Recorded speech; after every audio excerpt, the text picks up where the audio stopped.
Pilar Velasco es periodista de la cadena SER en Madrid. Pilar, qué cena esta, cantando desde los balcones, Pilar.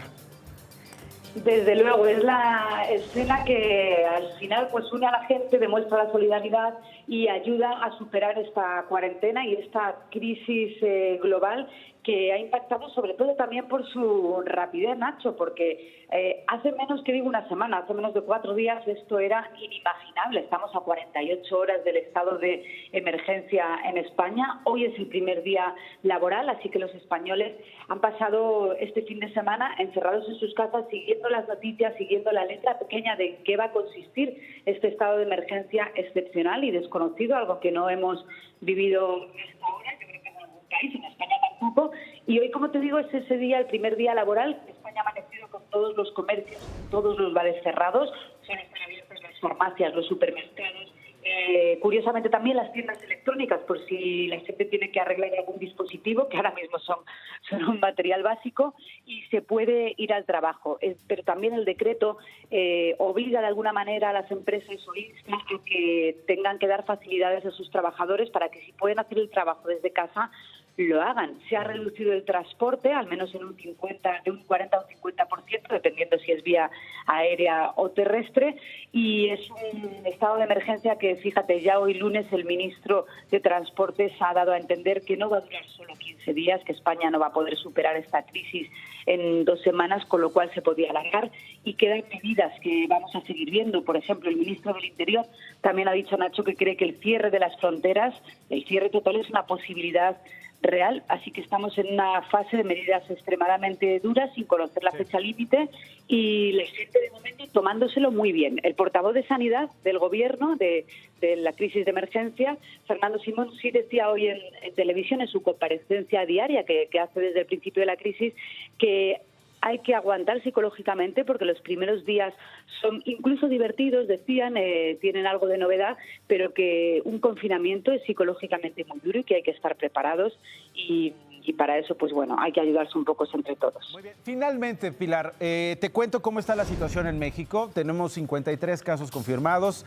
Estamos en una fase 1 que no necesariamente obliga a los mexicanos a un autoaislamiento, pero que sí hay llamados para eso. Se están tomando decisiones en el sector educativo, en el sector empresarial, en el sector comercial. Se cancelan cada vez más eventos. Te preguntaría, Pilar, si tú estuvieras en México con la experiencia de las decisiones que se tomaron y que no se tomaron en España y que tienen hoy a tu país en esta circunstancia, ¿qué le recomendarías a México? ¿Qué dirías que tendrían que tomar como medida urgente, preventiva, ya los mexicanos hoy en la fase en la que nos encontramos, sin llegar a los niveles de España, pero para prevenir llegar a esos niveles, Pilar? Pues fíjate, Nacho, no somos expertos, pero el Gobierno sí tiene expertos y debería de estar viendo mínimo lo que vemos nosotros, la gente normal, los periodistas que estamos observando la realidad cada uno en nuestros países. Y es 53 casos, los tenía Madrid hace menos de 10 días. El crecimiento del contagio del coronavirus tiene una rapidez exponencial rapidísima. Nueva York hace menos de una semana tenía sus 53 casos y las medidas las ha tomado en las últimas 48 horas. Cerró ya los colegios, cerró ya la actividad educativa, incluso en Nueva York se quejan los ciudadanos de que está yendo demasiado lento Trump. En España se tomó, pues sí, se podía haber tomado una semana antes si hubiéramos tenido más ejemplos. Teníamos el ejemplo de Italia, que también llegó tarde, y fundamentalmente el ejemplo de China. Pero para México, en el día en el que estamos hoy, Europa está cerrando todas las fronteras. Estados Unidos ya ha cerrado fronteras incluso con Gran Bretaña, que lo había dejado como excepción. Chile parece que también cierra fronteras. En un momento en el que todo el mundo está cerrando fronteras, en el que se están aprobando paquetes económicos para salvar del colapso económico a la población, se entiende mal que no se tomen las medidas desde ahora mismo, porque una semana después, que digo una semana, 5 días, puede ser puede ser tarde. Y luego cuesta mucho, además, frenar, por ejemplo, el colapso sanitario. En España se están abriendo polideportivos, pabellones en ferias, para que la gente sin recursos económicos pueda dormir en estos espacios. Primero por una cuestión humanitaria, pero también, Nacho, no puedes dejar a una población sin recursos en la calle, que puede ser un factor, un foco de contagio, ¿no?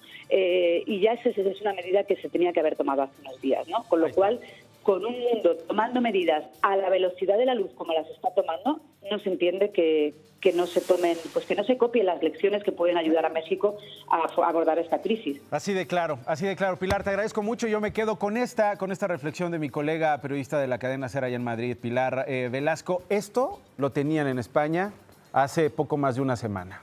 ¿Qué medidas vamos a tomar usted y yo, los medios de comunicación? ¿Qué van a tomar las audiencias? ¿Qué medidas van a tomar las instituciones públicas para evitar llegar a los niveles que tienen hoy tan preocupado al planeta, tan triste, por supuesto, y tan expectante? Pilar, muchas gracias. Gracias a usted por habernos acompañado. Se queda con toda la programación de Imagen Televisión. Ahí viene Sale el Sol. Hasta mañana en punto de las 8.